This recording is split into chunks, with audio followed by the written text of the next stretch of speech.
come and share with everyone. And Patrick was one of the first people that popped into my mind.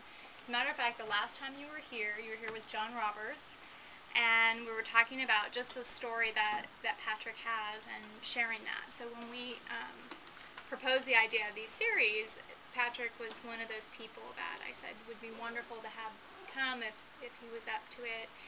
And he's already told you a little bit about his story, but I have to say that Patrick and I are Facebook friends now, and he always is so encouraging in his posts, even when he's having a hard day. I'm just always so inspired by who he is and what he wants to do to help heal the world. So we haven't partnered yet with Heal the World, but we have talked with them, and I'm sure at some point we'll have the opportunity to do that. But, as we want to continue exposing people to all that's out there and all kinds of ways to make a difference, he's here to kind of share what they're up to and ways to help change the world. Great. Thanks for the intro. If you want to eat, I can take that. So, I basically grew up in Orange County. I was born in Florida, but moved to Orange County when I was about 2 years old, and really lived a very blessed life. I mean, I had good parents, and we were never. I can't remember any major struggles that we ever really went through.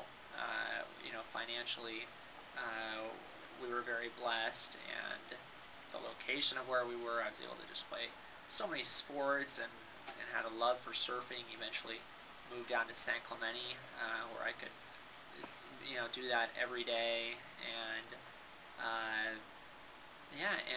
and grew to love God and intern in my local church, and I just felt lucky, and and just very blessed, but not challenged really in any way, and I think because of that, and because of what God wanted to do in my life, he kind of had to reshape my heart, because, as Carrie will probably attest, I was a little bit cocky, and probably a little proud at heart, and didn't realize probably where all my blessings came from, and so basically I decided the first time really God almost spoke audibly to me was in Mexico, and I was at this Mexicali thing that we used to do with our church every summer, that APU puts on, and I was just sitting there. We were in like this morning worship time, and he audibly basically said, "Go to Westmont," and it was just like, wow, okay, there it is. I know where I'm going to school, and that's important, I think, because of obviously kind of what ended up taking place there. So had a lot of fun my freshman year at Westmont. Didn't study much, but just really lived it up. Didn't grow much spiritually, but some very fun memories. My freshman year of getting in trouble and doing all the normal freshman things. Sophomore year, met Carrie, and that changed my life in many ways, and God kind of started softening my heart a little bit, and then basically, so I went to Europe and did a few other things, but basically the next major event was this thing that we do at Westmont every year called Spring Sing, and it's kind of like a dorm competition where everybody kind of gets together and does like a song and dance skit to compete with the other dorms, and it's like at the Santa Barbara Bowl, and the whole community comes out for it, and it's a really big deal. And Carrie and I decided that year that we weren't going to do it because I hadn't seen her. She had been at Boston. I was in Europe for a while. We hadn't spent a lot of time together, and we decided that we weren't going to do it. It always seems to be kind of these last minute changes, decisions that end up affecting your whole life. And at the last minute, our dorm needed someone to do something silly, and so they asked me.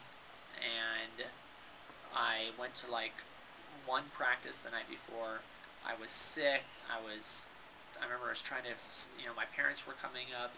They wanted me to do spring sing, and I just kind of gave in to my friends wanting me to do it. Yeah, the peer pressure of that. And we were practicing one day. It was beautiful, beautiful Saturday. Everything. I mean, just I can remember the images. The grass was so green. The sky was so blue. It was just one of those just perfect days. And basically, we were practicing this one maneuver where you lock arms with a friend and flip over their back, like swing dancing style. And so I kind of, with my best friend, kind of, discussed, okay, who's going to do what? And he's like, okay, you're lighter, why don't I flip to you? And I'm like, okay, whatever. And so we did it.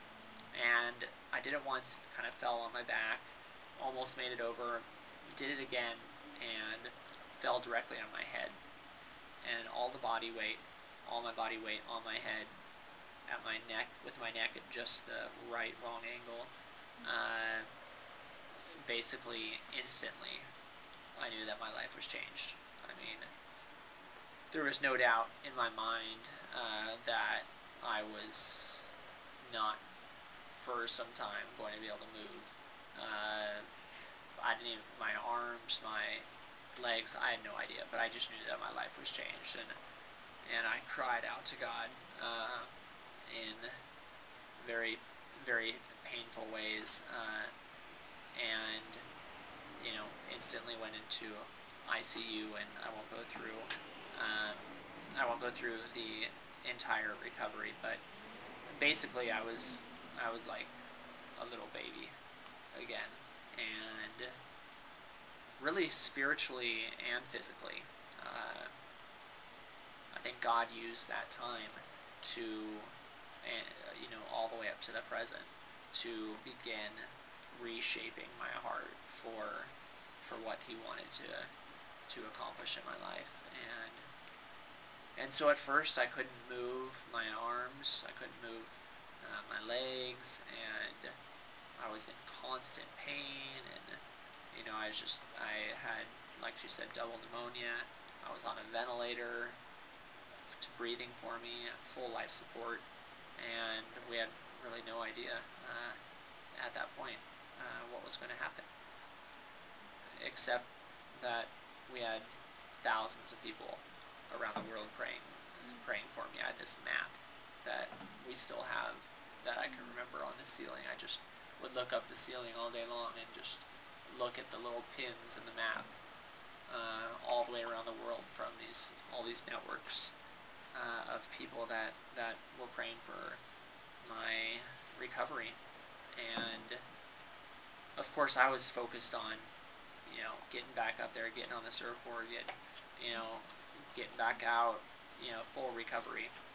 And God, over time, just kind of got me.